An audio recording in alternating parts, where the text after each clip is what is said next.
श्री गणेशाय नमः। श्री गुरुभ्यो नमः। श्री जानकी वल्लभाय नमः। पुरुषोत्तम भगवान की जय हो। श्री कृष्ण गोविंद हरे मुरारी, हे नाथ नारायण वासुदेवाय।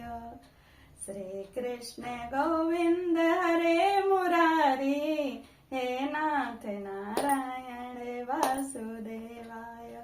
आप सबको मेरा नमस्कार। विजय लक्ष्मी कथा संग्रह चैनल में, कथा संग्रह विजय लक्ष्मी चैनल में आप सबका स्वागत है।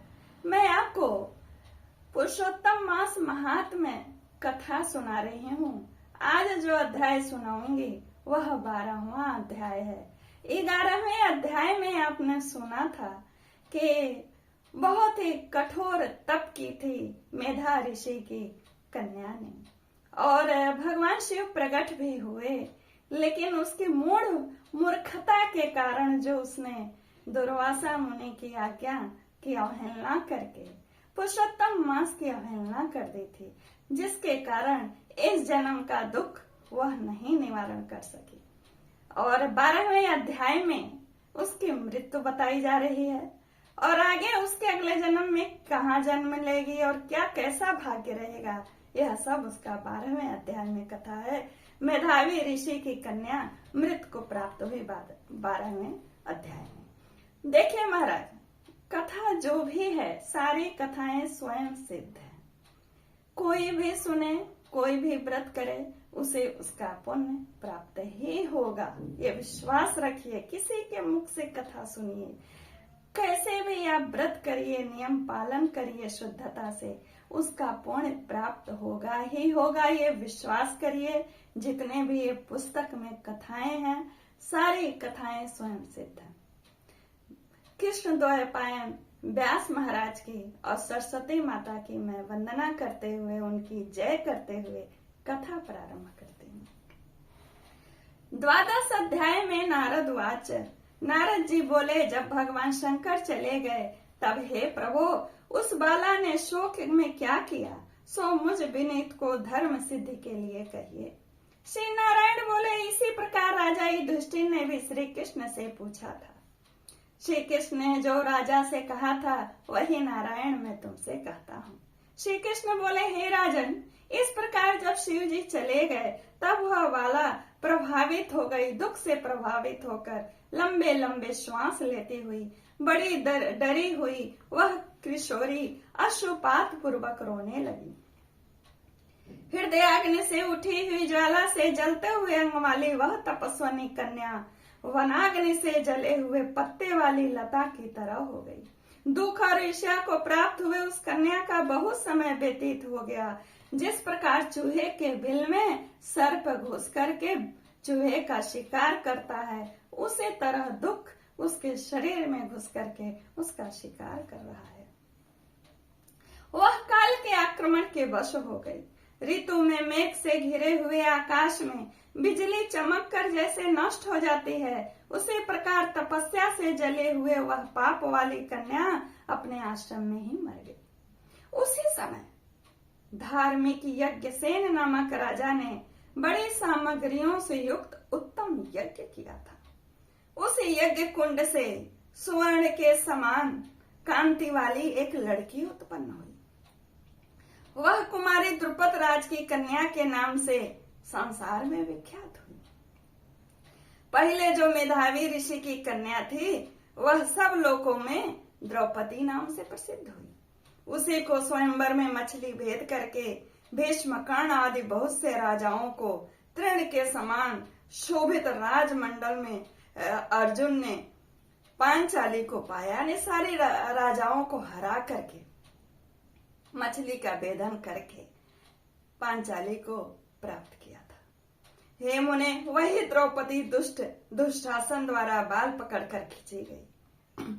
महाभारत में, श्रीमद् महाभारत में एक कथा आती है ना, दूध कीड़ा जब हार गए थे तो दुशासन खींच के द्रौपदी को लाया था, ललकारा था दुर्योधन ने। खींची गई और उसे हृदय विदीर्ण करने वाले वचन सुनाए गए। उसकी मर्यादा को, द्रौपदी के मर्यादा को हनन करने वाला पुरुषों की सभा में दुर्योधन दुशासन आदि ने बड़े ही कठोर और अपमानजनक वचन कहे। श्री कृष्ण कह रहे हैं, पुरुषोत्तम की अवहेलना करने के कारण मैंने भी उसकी अपेक्षा नहीं की, यानी श्री कृष्ण ने भी ध्यान नहीं दिया। लेकिन कहते हैं श्री कृष्ण जब उसका चीरहरण हो रहा था तो वह हृदय से मुझे ही पुकारने लगे, हे दामोदर, हे दया सिंधु, हे कृष्ण, हे जगतपते, हे रमानाथ, हे केशव, हे क्लेश नाशन, माता पिता, भातृवर्ग, सहेलियां, बहन, भांजे, बंधु, इष्ट, पति आदि कोई भी मेरी लाज को नहीं बचा रहा है।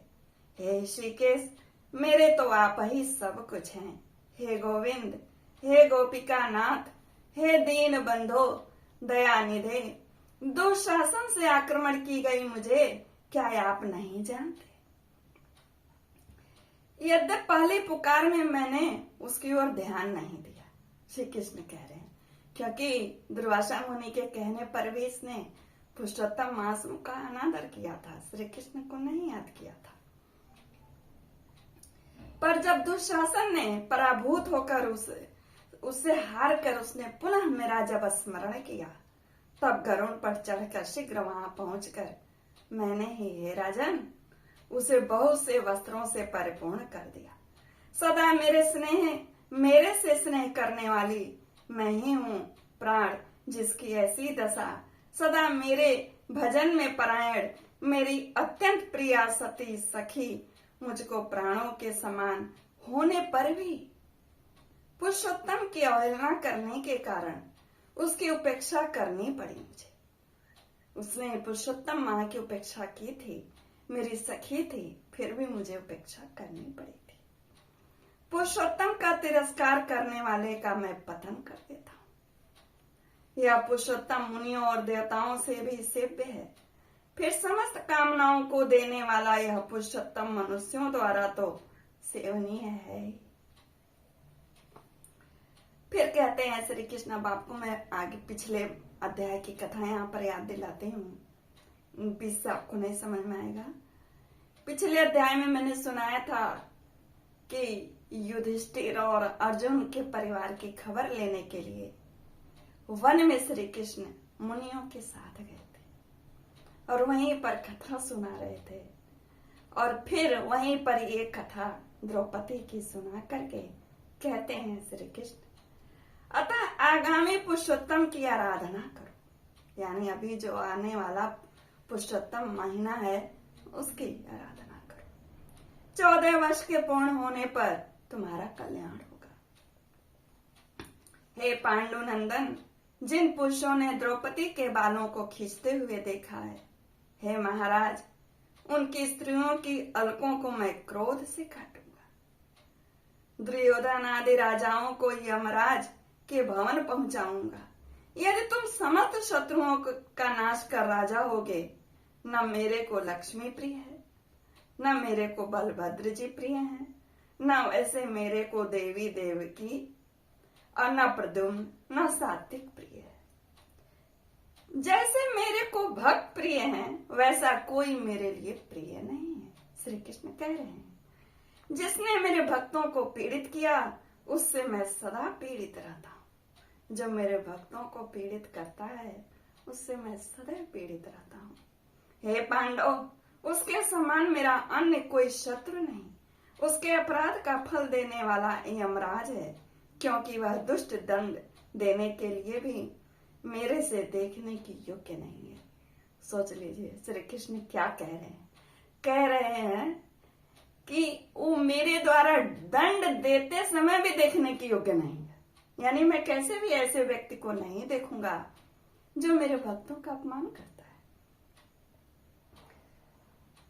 श्री नारायण बोले, श्री कृष्ण ने उन पांडु पुत्र युधिष्ठिर आदि को और द्रौपदी को समझाकर द्वारका जाने की इच्छा से कहा, हे राजन, वियोग से व्याकुल द्वारकापुरी को आज जाऊंगा, जहाँ पर महाभाग वासुदेव जी, हमारे बड़े भाई बलदेव जी, हमारी माता देवदेव की तथा गद, सांब आदि और आहुक आदि यादव, रुक्मिणी आदि जो स्त्रियां हैं, मेरे दर्शन की वे उत्कंठित है।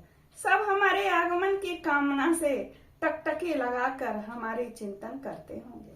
श्री नारायण बोले, इस प्रकार कहते हुए देवेश श्री कृष्ण के गमन को जानकर पांडु पुत्र किस प्रकार गदगद कंठ से बोले, जिस प्रकार जल में रहने वालों का जीवन जल है,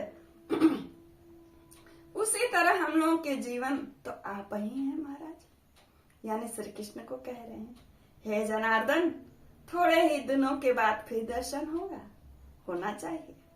पांडवों के नाथ हरि और तीनों लोकों में दूसरा कोई नहीं है। इस प्रकार सामने ही सब लोग कहते हैं, अतः हम लोगों की हमेशा रक्षा करें। हे जगदीश्वर, हम लोग आपके हैं, भूलिएगा नहीं। हम लोगों के चित्त रूपी भ्रमरों का जीवन आपका चरण कमल ही है। आप ही हमारे आधार हैं। इसलिए बारंबार हम सब प्रार्थना करते हैं, इन पांडु पुत्रों के निरंतर इस तरह कहते रहने पर श्री कृष्ण चंद्र प्रेमानंद में मग्न होकर धीरे धीरे रथ पर सवार हो गए। बोलिए बाल मुकुंद की जय, बोलिए श्री द्वारिका के राजा की जय, क्योंकि अभी तो द्वारिका के राजा ही है ना। पीछे चलने वाले पांडु पुत्रों को लौटाकर द्वारकापुरी को श्री कृष्ण गए। श्री नारायण बोले, इसके बाद श्री द्वारकानाथ श्री कृष्णचंद्र के द्वारकापुरी जाने पर राजा युधिष्ठिर अपने छोटे भाइयों के साथ तप करते हुए तीर्थों में भ्रमण करते भये। हे ब्रह्मन, नारद भगवान के प्रिय पुरुषोत्तम मास में मन लगाकर और श्री कृष्ण चंद्र के वचनों का स्मरण करते हुए अपने छोटे भाइयों से तथा द्रौपदी से राजा युधिष्ठिर बोले, आहा, पुरुषोत्तम मास में होने वाले अत्यंत उग्र पुरुषोत्तम का महात्म्य सुना है। पुरुषोत्तम भगवान के पूजन किए बिना सुख किस तरह मिलेगा? जब तक उनका पूजन नहीं करेंगे तब तक सुख नहीं मिलेगा। इस भारतवर्ष में वह धन्य है, वह पूज्य है, वही श्रेष्ठ है, जो अनेक प्रकार के नियमों से पुरुषोत्तम भगवान का पूजा अर्चन किया करता है। इस तरह समस्त तीर्थों में भ्रमण करते हुए पांडुपुत्र पुरुषोत्तम मास आने पर विधि पूर्वक व्रत करने लगे। हे मुने, नारद व्रत के अंत में 14 वर्ष के पूर्ण होने पर श्री कृष्ण भगवान की कृपा से अतुल निष्कंटक राज्य को प्राप्त किए। पूर्व काल में सूर्य वंश में होने वाला दृढ़ धन्वा नाम का राजा पुरुषोत्तम मास के सेवन से बड़ी लक्ष्मी, पुत्र पौत्र का सुख और अनेकों प्रकार के भोगों को उसने भोगा। ऐसे भोग भोगे जो योगियों को भी दुर्लभ हो और भगवान का बैकुंठ लोक है, वहां गया। अब ये दूसरी कथा शुरू होती है दृढ़ धन्वा राजा की। हे मुनि, अब इसके बाद कथाएं ही शुरू है महाराज। हे मुनि श्रेष्ठ नारद, उस पुरुषोत्तम मास के अतुल्य महात्म्य की करोड़ों कल्प समय मिलने पर भी मैं कहने को समर्थ नहीं हूँ। सूत जी बोले, हे विप्र लोग, पुरुषोत्तम मास का महात्म्य कृष्ण द्वैपायन व्यास जी से मैंने सुना। सूत जी कह रहे हैं व्यास जी से मैंने सुना, तथा अब कहने को मैं समर्थ नहीं हूँ।